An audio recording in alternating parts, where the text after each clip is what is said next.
Hello crocheters, welcome to Crazy Cool Crochet. My name is Sylvia and we are going to be working up in this tutorial what I'm calling the crochet blushing doubles crochet top for women, using a very unique combination of double crochets.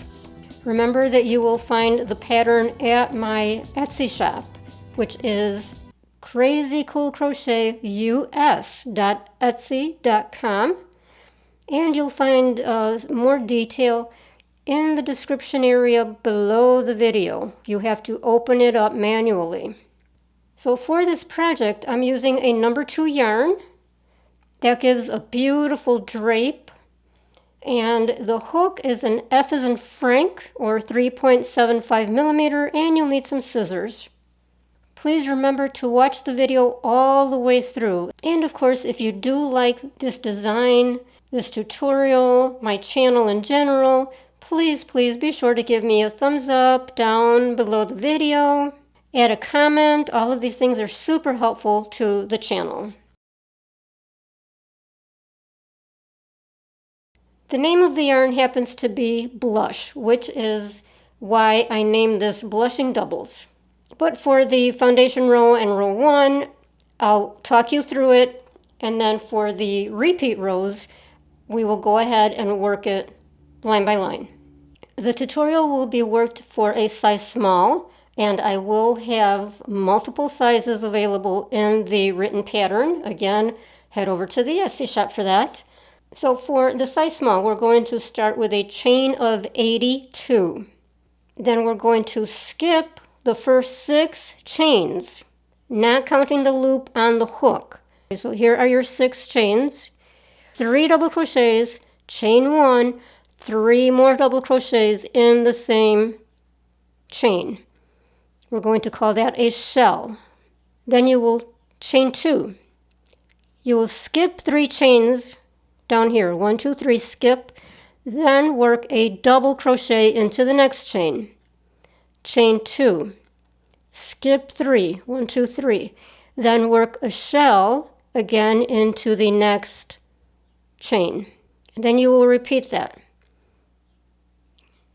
Skip 3, chain 2, double crochet, chain 2, skip 3. Work your shell. You would have worked for 10 of these shells. And then after your 10th shell, you will have 3 chains remaining. You will skip 2 chains and then double crochet into the last chain. Then chain 4, and we will turn the work. Now we're going to start on the first repeat row. So into that chain 1 space of the shell, we're going to work 2 double crochets.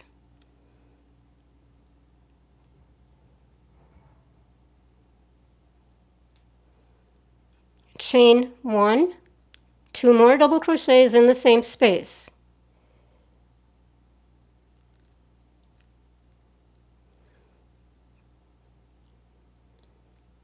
We're going to call that a cluster. Now chain 2 and go right over to that first double crochet, and we're going to work a V-stitch into the top of that double crochet. So you do a double crochet, chain 1, and another double crochet in the same space. That is a V-stitch. Chain 2, and then repeat for the cluster into the next shell. 2 double crochets, chain 1, 2 double crochets, chain 2, and a V-stitch into the double. So work that all the way to the end.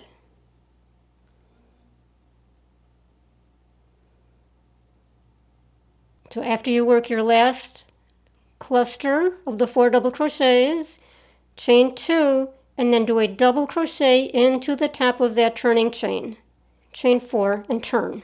For row 3, we're going to start with a V-stitch into that cluster.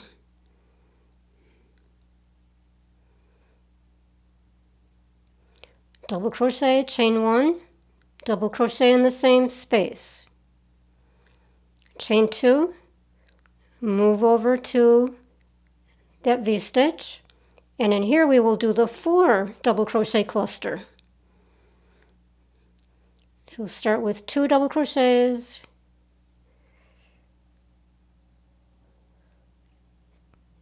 chain 1, 2 more double crochets in the same space, chain 2,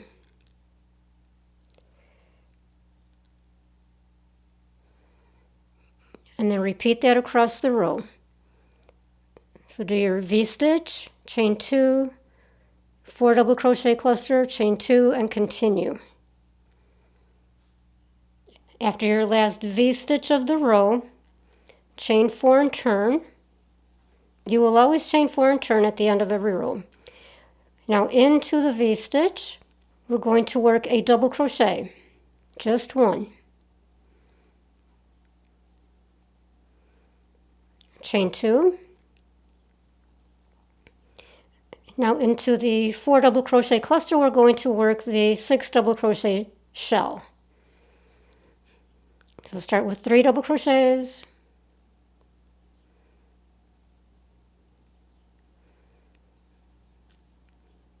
chain 1, 3 more double crochets in the same space.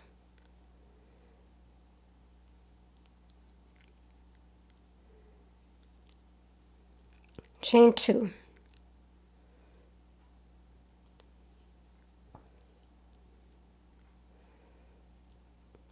So we'll repeat that across the row.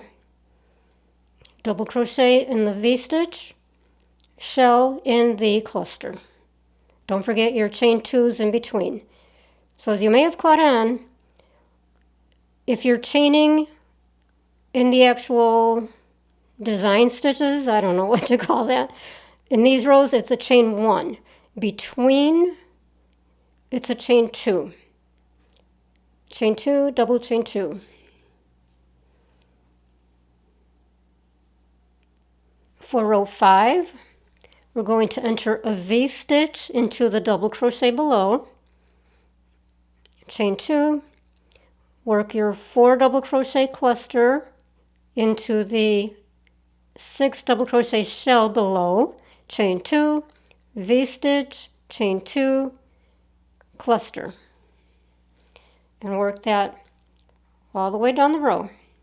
After you work the last V-stitch of the row, chain 2 and double crochet into the top of the turning chain. Chain 4 and turn.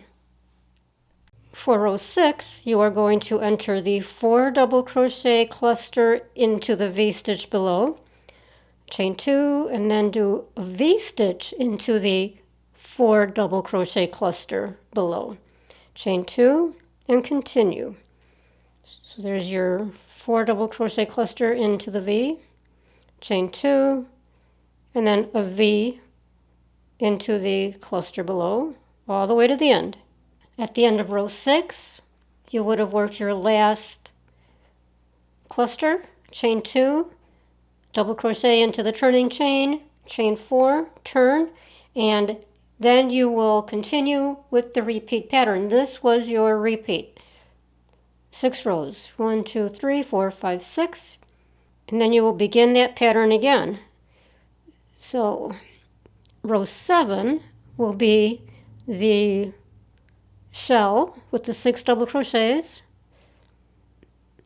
and then the next row will be the cluster with the 4 double crochets, then a V-stitch, then double crochet, then a V-stitch, and then the 4 double crochet cluster.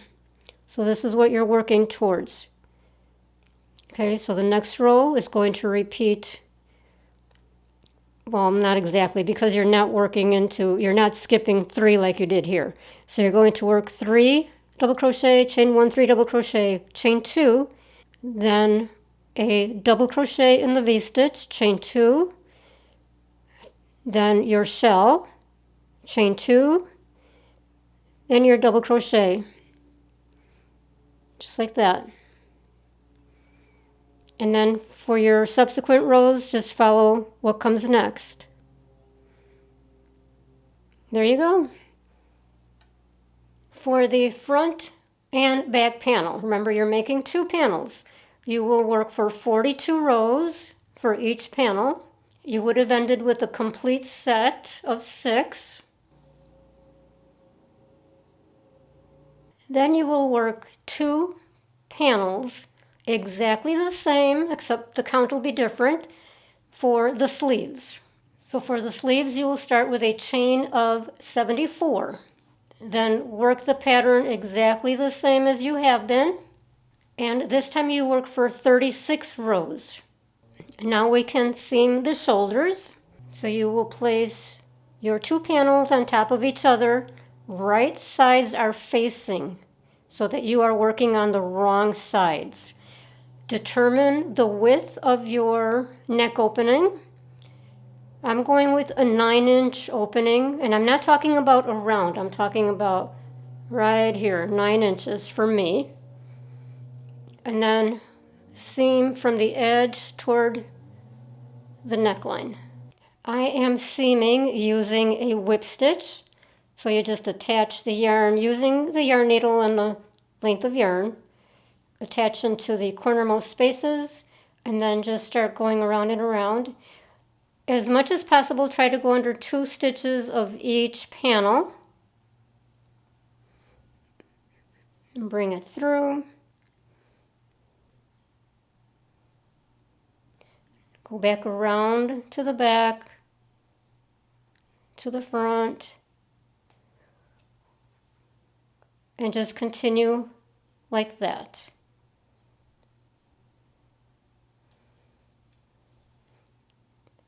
You may want to use a stitch marker to indicate where you want to stop. When you get to the end of your seam, come back around a few stitches so you can weave in that tail. To attach the sleeves, we are working again wrong sides up. So take your sleeve and center it along the seam. So the center of the top of the sleeve is going to line up with the seam, the shoulder seam. And then you are going to seam just the same way that you did for the shoulder with the whip stitch. So I usually start down here and then seam my way up. After you have seamed the sleeve to the body, we are going to seam the sides, the edges, and then under the sleeve. So I generally start at the bottom and work my way up and across. There's a couple of little housekeeping items before we can call it done. What I decided to do with the bottom was leave a little bit open on the edges just to make it more comfortable to wear. So I started seaming about 3 inches from the bottom and then worked my way down the sleeve. Also, I went back after all was said and done and I added a single crochet border to the bottom, only to the bottom, not to the sleeves, not to the neck. I really like the look of the neck as it is, and the sleeves I wanted to keep light and super airy. But on the bottom, it did really need some cleaning up. Okay, so all I did was attach the yarn, and I was working this way. Front facing this time. So I attached the yarn in the seam of the opening, the bottom opening, and then just worked my way around, all the way around.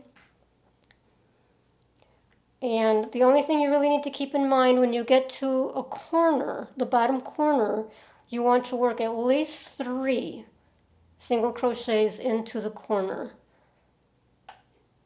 And in the large spaces, you want to work 2 single crochets.